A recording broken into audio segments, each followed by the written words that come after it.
Good morning, or if you are watching this later, good afternoon, good evening, good night. What was that movie? The Truman Show. Hello, I'm just gonna chat about nothing for a minute while people get on here. I'm gonna say good morning while we're waiting for people to get on. Tell me where you are watching this from. Who are you? Where are you watching this from? Give me the details. Hello, hello, hello. Excuse me. It's book day, guys. It is book day. It is officially book day. My book, Didn't See That Coming, is out today. Ashley just said I look hot. Thank you. I did not do my hair or my makeup. I'm doing a ton of press. And so someone else made me look extra cute. Hello in Wisconsin. Hello in Colorado, Washington State, Illinois, Vancouver. So nice to see you guys. Yosemite National Park in California. I love that. Oh, someone said they've already started listening to the audiobook. That's fantastic. Houston, Texas, howdy. And we really don't say howdy. I say howdy all the time. I live in Texas. I say howdy all the time. Okay, guys, thank you so much for all of you who are saying that you already got your book or you ordered the audio. I want to take a little bit and talk about the new book that came out today and why I wrote it, and tell you guys tomorrow we're doing a virtual book lordy, what's it called? Book tour.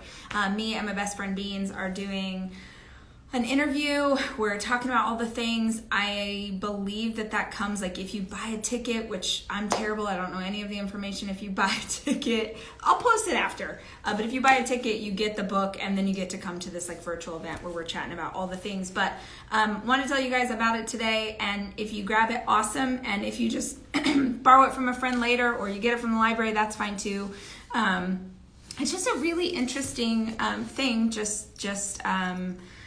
To be totally honest, usually I would wake up on the launch day of a book. This is, I think, the 9th time that I've launched a book, and I would wake up on launch morning and I would be so excited, and it would be a whole thing. And it's a really interesting experience to release a book that talks about some hard stuff, and to do press where everyone only wants to talk about hard stuff. And it's just wild. It's a lot of feelings and a lot of big feelings, and that's just the truth. And I woke up this morning, yesterday felt like a hard day, to be honest with you. And then I woke up this morning and I was like, this is a privilege. This is an incredible privilege. Lots of people will carry around pain from their past, will carry around trauma, will do these things, and will never have the opportunity to have the catharsis of writing it down in a book. They will never have the opportunity to put it out into the world in a way that will hopefully help others. So I had to sort of jolt my perspective this morning and remind myself that even though this is hard, it's an honor and a privilege. And I believe I've worked my butt off to get to this place in my career, but I also absolutely believe that my Creator gave me this opportunity, and I want to do the very best with it that I can. And that looks like showing up even when it's hard. There's literally a chapter in this book that's about showing up even when it's hard. So I'm going to read a chapter this morning from the new book to give you guys a little bit of a glimpse into it. And we're going to talk about courage. We're going to talk about what it looks like for you to have courage even in a hard season. But first, I'm going to start with this chapter. So here we go. It's chapter 6. It's called Hack Your Courage. I'm afraid of a surprising number of things. Let me clarify. I'm not afraid of big things. I've moved away from home and started a whole new life twice. I quit my job and started my own company, 17 years and going strong.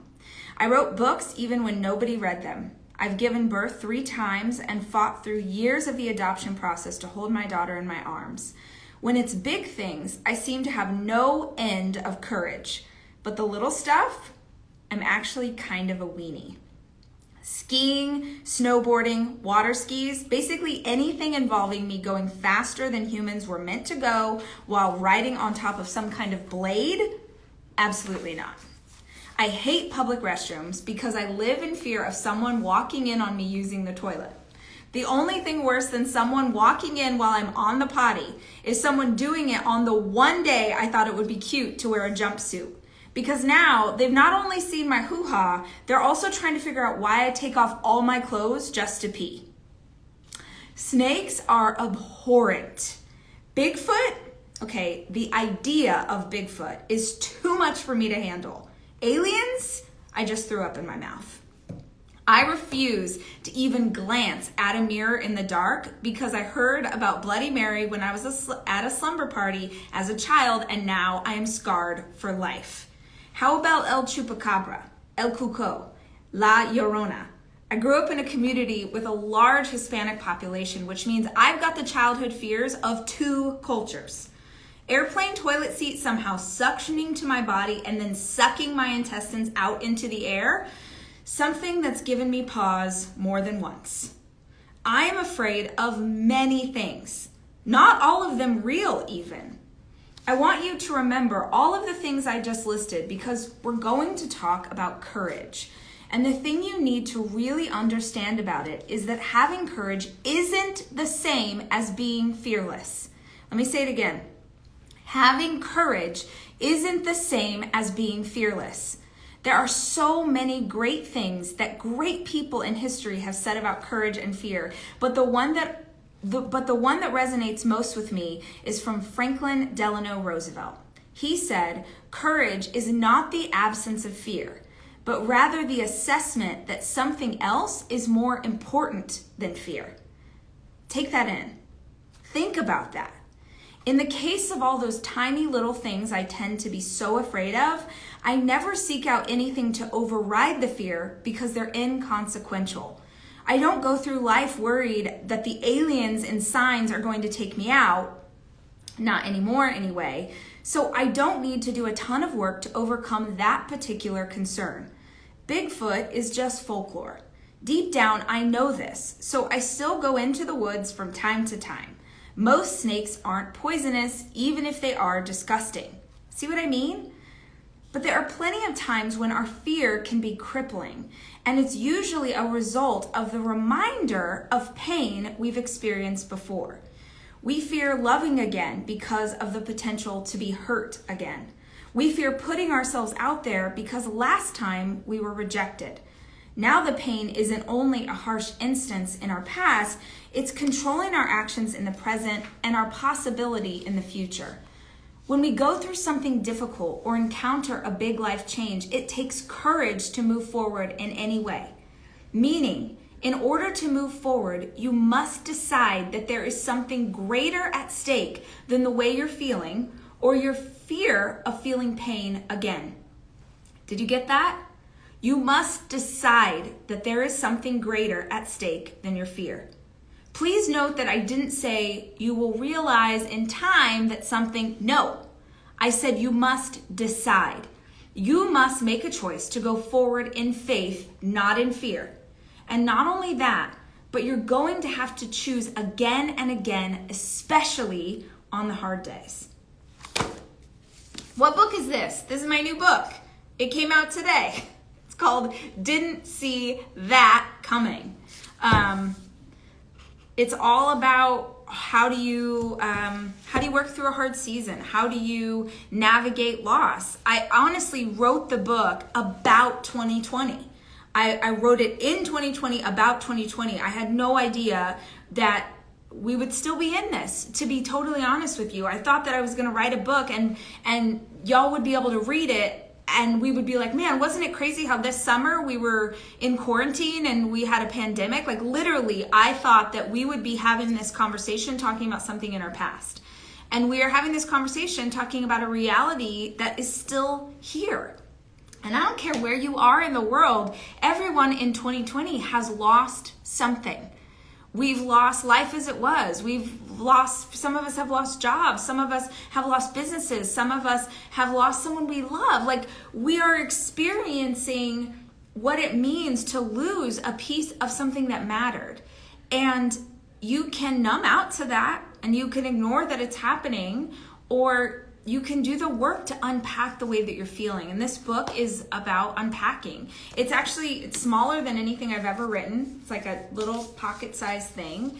It's a quick read. Like, I feel like it's not something that would take you a ton of time. Someone just said, is it available on Amazon? It's available everywhere. It's available on Amazon. You can get it at Target. There's really cool display. I narrate the audiobook, so if you like to hear me coach you, or you want to hear me cry, which I did many times in the reading, you can get it on audio. What? Your pre-order on Target won't get here for a week? That's so rude. I'm sorry to hear that. I feel like COVID affects all the things when it comes to shipping, right? So what I would love to talk about, I just read from a chapter on courage, and I thought it would be interesting for us to talk about courage, to talk about the fear that you might be experiencing in your own life, or where you feel like you need courage today, so that maybe I can encourage you in that. Is it available at Barnes & Noble? It's available everywhere. Everywhere you can get a book. All over the place. It's in Canada, it's here in the US, it's just everywhere. So everyone who's like, can I get it here? Yes, you absolutely can. So any questions about fear, how fear is holding you back? And it could be fear of rejection. It could be fear of failure. It could be fear of what's going to happen tomorrow. It could be fear of anything, but this is the time to talk about, and maybe feel like you needed a little coaching. Let's see. Thank you. Someone just said you're going to buy another copy. Oh, you're so sweet. Your order's on track to Brazil. That is fantastic. Fear of being enough. Okay, thank you for your honesty. This is something that so many people feel like they struggle with. Just really tactical advice to this. Really super tactical. I want you to get a notebook today, and I want you to write a letter to yourself from your enoughness, from your tenacity, from the part of you that has achieved so many things, that never gave up. And here's the problem, especially when we're feeling discouraged or we feel like we're not enough, is that we don't give ourselves credit for all the things we have done, right? You do so many things, but you never really take in what you've accomplished. And I mean accomplishment like you graduated, high school, you graduated college, you grew a baby in your body, you pushed a baby out of your body, you are battling through infertility and you're still staying strong, you got a job, you moved to a different state. Like, I want you to write a letter. We do this at conference a lot, that says like, dear, you put your name, like, dear Rachel, I'm your tenacity and this is what I want you to know. And I want you to fill up a page as fast as you can with all of the things that you have accomplished. And it's not selfish. Nobody's going to read it, and nobody thinks that you're bragging. This is something that you are writing to you to remind yourself you are enough, because you have been enough every time that it mattered. You're still here. And so you're going to figure this thing out too, whatever it is. Okay, let's see. I'm trying to look for questions. So I just saw this and I want to speak to it. Facing miscarriages. Fear of not being able to conceive. I am so sorry that you're going through that. And I know that I will never understand what it feels like. Even people who've gone through similar experiences are never going to understand what it feels like to be in your unique situation. And I understand why you're afraid, right? Because you have a past pain that is signaling to you something to be fearful of.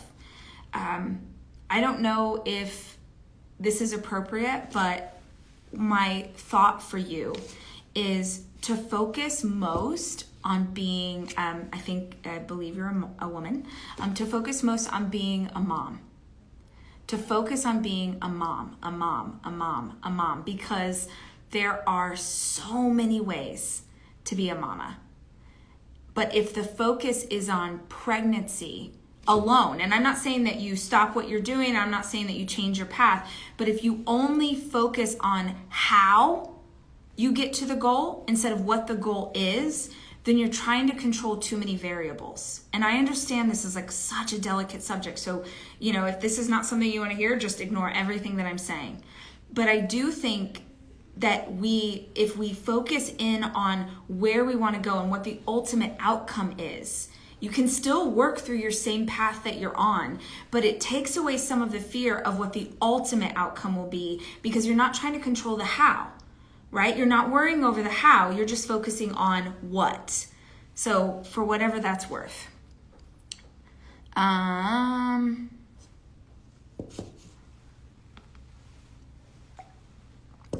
So someone just said, a friend just asked if she could run with me while we train for a half marathon. New runner here, feeling super nervous about being with other people when I'm convinced I'm still too slow. First of all, nothing anybody likes better than a pace buddy who actually is going to take it nice and easy. So don't stress about that. Is your friend a gazelle? Is your friend Usain Bolt? No? Great. Then they are going to be super excited to have a buddy to run with. Don't make up scenarios. Like, don't worry about something that hasn't actually happened, right? You're having anxiety about a made up reality that doesn't actually exist. Your friend didn't say, hey, can I run with you? I need a pace setter. Your friend was like, hey, can I run with you? I need a running buddy. They want someone to hold them accountable. They want someone to hang out with. They want someone to talk, because it's so much easier to train if you can chat about something fun than if you're just like, oh God, I gotta just get there, right? So have fun with your friend. And a lot of times if I'm nervous about something, it helps me just to say it, right? Like, it helps me just to say, like, I don't even know. A good example, I was doing Good Day New York this morning, and when I was on the show, they were asking about meeting Oprah. I know, this is weird, but just go with me. So they're asking me about meeting Oprah and speaking on her stage, and I had told everybody out on that stage and everybody leading up to this event, I was like, I don't want to meet her. Like, is there any way that I cannot meet her? Because I was so nervous, and I thought, if I have to meet her, if she even looks at me before I go on that stage, I'm not going to be able to speak. And they were like, no, you don't get to, this is Oprah's thing. You don't get to choose. And so when she like called me on stage and she stayed on stage, I was like really hoping that she would leave stage and I didn't have to like actually look her in the eyes, because it's like looking into the eyes of like a goddess. And so she calls me on stage and she does the like, Rachel Hollis. And then I'm like melting into a puddle. I'm, what is even happening? And I go on stage and she goes to give me a hug, and I just said to her, like, I am not cool enough for this. Like, I can't even look you in. And I have a mic on, right? So 15,000 people are hearing me say, like, I can't do this. I'm just such a nerd, right? But I just said it. And by saying that I'm nervous, I take ownership of that situation. Because I think sometimes when we're nervous, we're worried that other people are going to see that we're nervous. Instead of just calling it like, hey guys, this is really overwhelming for me. And I also think that everybody in the audience is like, yeah, if Oprah looked into my eyes, if Oprah looked into my soul through my eyes, I probably would want to pee my pants too. So just call it. Tell your friend, like, I really want to run with you. I've never run with someone before. I'm worried I'm going to be too slow. She's going to be like, girl, you haven't seen me run. You don't know how slow I am. So just say what you need to say. Sweet Mary, I see you on here. I see your fear. All you've ever done is take control of yourself within the illness, Mary. Right? Mary said that she has fear over the uncertainty of her future, and she's been ill for a while. She's been in my community for a while, so I know her. And whether it's Mary dealing with her illness or any of us inside of 2020, I just want to remind you that nobody knows what their future is, Mary. Nobody, right? Like, sorry, I'm just going to jinx it, but like, I could drive out of this parking lot today and I could get in a car accident. I don't know my future, and neither do you. All we can ever control is our response to the world around us. And I've seen you, Mary, handle this experience with such dignity and such grace in a way that has inspired us all. And all you can ever do is just to keep showing up in that way, right? So, let's see. Fear of your own choices. That's really good. I need to understand what you mean. I need the context of that. What kind of choices? What are you afraid of? Let's see. The situation that our children are going through with having school be so different in the social aspect. Right. And none of us know. None of us know the ramifications of 2020. None of us know what this looks like. And so I just keep coming back to this idea that we can only control what we can control. And we only can affect this day right now. So instead of sort of looking at it in a sweeping way, like a lot of times when we feel out of control, it's because we're looking so far into the distance. And y'all know me. If you've hung out with me before, you know I love a 10-year plan. Like, where do I want to be in 10 years? And how do I set goals? In times of crisis or stress or uncertainty, it's important to bring things in closer to you. Bring them in closer. Like, stop thinking about what do you want 10 years from now. Stop thinking, how are the kids going to be in 2021 because of the school year? Bring things into next week. What's the goal for a month from now? What is it that a month from now I want for myself or my family? If you can pull things in closer, you can actually control like how you respond and the things you do to kind of make that reality more tangible. But if you're trying to think of like, where am I going to be 3 years from now? Who even knows? Like, maybe we're living on Mars 3 years. I have no idea. So rather than overwhelm myself with what that looks like, I want to bring those things in a little bit closer to where I am. Okay, I'm going to look for more questions.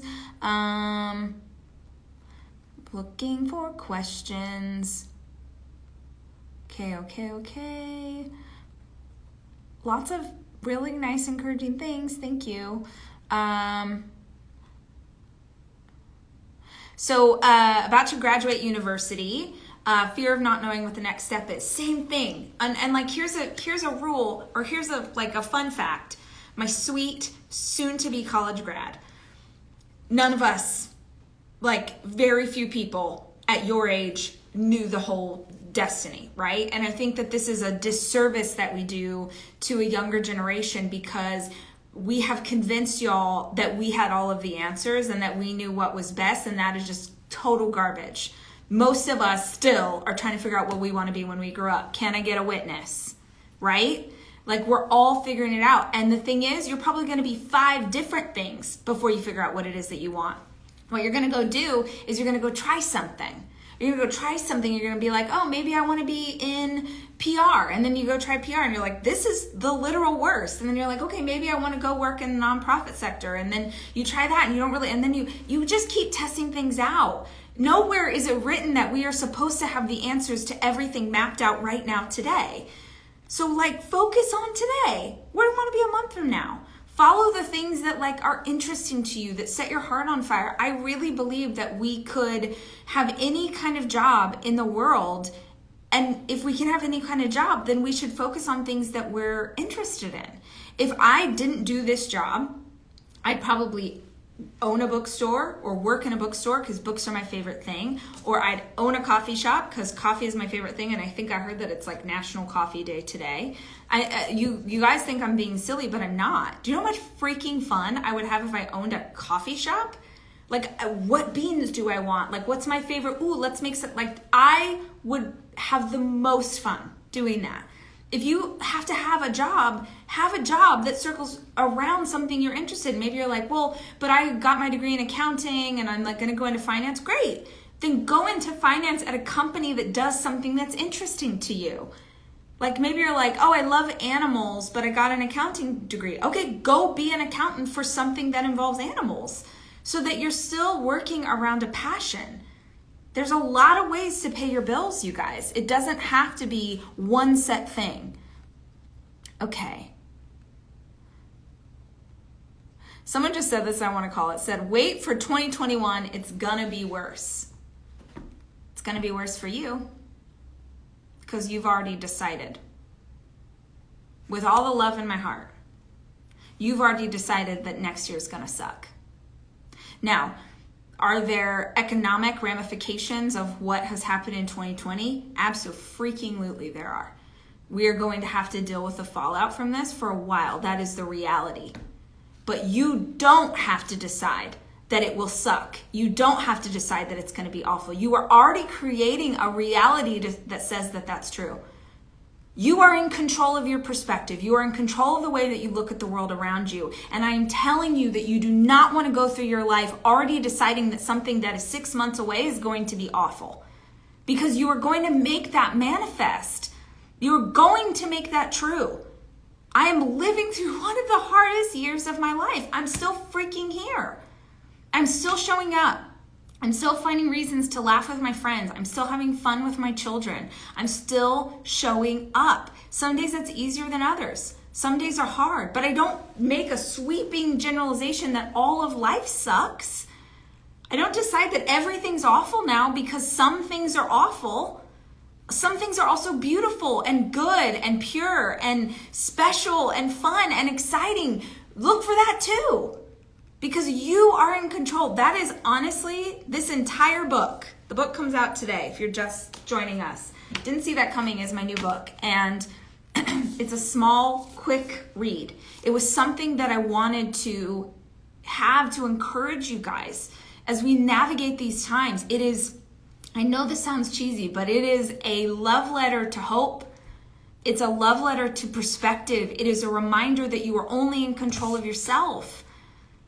Man, please do not create that reality because it's true. We all have people in our lives, or we have known people in our life that no matter what happened, no matter how great things were, no matter what it is that they said that they wanted, oh, I just want to get married, and then they get married and they're still miserable. Oh, well, I just want to have kids, and then you have kids and you're still miserable. Oh, well, we just want to own a home, and you own a home and you're still freaking A. It's you. You are the thing that doesn't change. You are the factor that remains the same. Come on. You can't keep hoping that like the experience is going to make you happy, or this moment's going to make you happy, or someday, or if only. There is no someday. Everyone's talking about 2021, man. We just want 2020 to be over. This is your life. Your life's not going to change on December 31st. It can change today. Right now, this moment, it can change if you decide that you want to change your perspective. It doesn't mean that you can snap your fingers and suddenly have a job again. It doesn't mean that you get out of, financial strife. It doesn't mean that you didn't go through a breakup. It doesn't mean that you're not worried about the kids. But you can decide that those things will not be what you drown inside of. You get to choose that. You get to choose. Okay, I'm going to answer more questions and stop going off, getting on a pedestal. I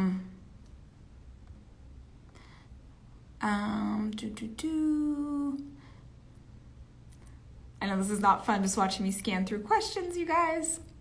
Thank you for your patience.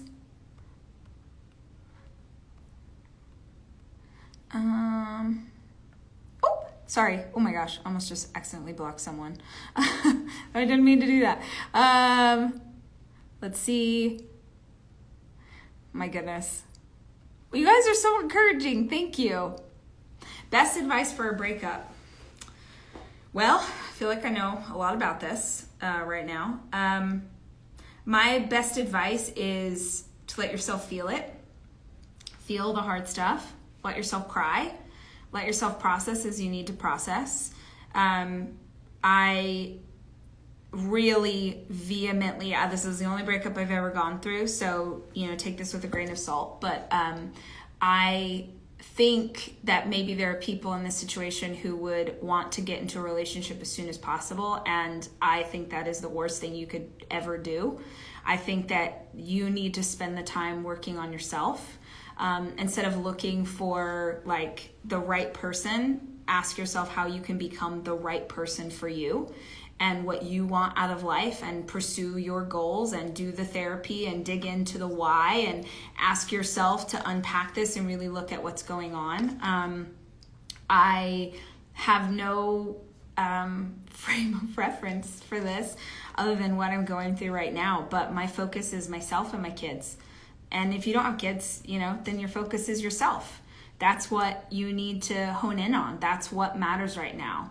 It's not about, proving to people that you're still desirable. It's not about proving to yourself that, you can do better. It's not that. This has nothing to do with them. This time period should be about you. And what are you meant to learn in going through this process would be my advice. I think it's funny that it's really weird thing that lots of people that I talk to, either like acquaintances in my life or press or whatever, like people are like asking me about, oh, someday, like, don't worry, you'll meet someone. Don't worry. I'm like, oh my, like, don't put how you would process this on me, because this is not your experience, and that is not at all what I am focused on right now. I can't even fathom the idea that while I'm still in this much pain over a breakup, that I would try and go have another relationship, because my gut is that then you would just be so excited about the new relationship that you would ignore all of the pain and all the stuff that you actually do need to unpack, and like all the stuff you need to focus on. You're just gonna smother it with like the newness of something fun. And eventually that newness wears off, and now you're dealing with a new relationship and all this unprocessed baggage that you didn't deal with. So yeah, for what that's worth, maybe a therapist will give you better advice than I did, but I can't even imagine going on to the next person. Now, if you're with that person for 2 months, have some wine, cry it out, go ahead and move on. Like I just assumed that it was a long relationship. So, right. Yeah. Someone just said, so sick of people trying to fix me up. Right. There's a really weird thing I think that happens with women where they're just like, let's get, I'm like, oh my, no. All right, everybody. I've talked about all sorts of random things today, but the new book's out. It's available wherever books are sold. Didn't see that coming. It's about how do we navigate this year. It's a fast read. It's something that's just, I really think it's for anyone who feels like they've gone through a hard time this year. I love y'all. I hope you have a fantastic day. And I hope that you remember, as always, that you are in control of your perspective.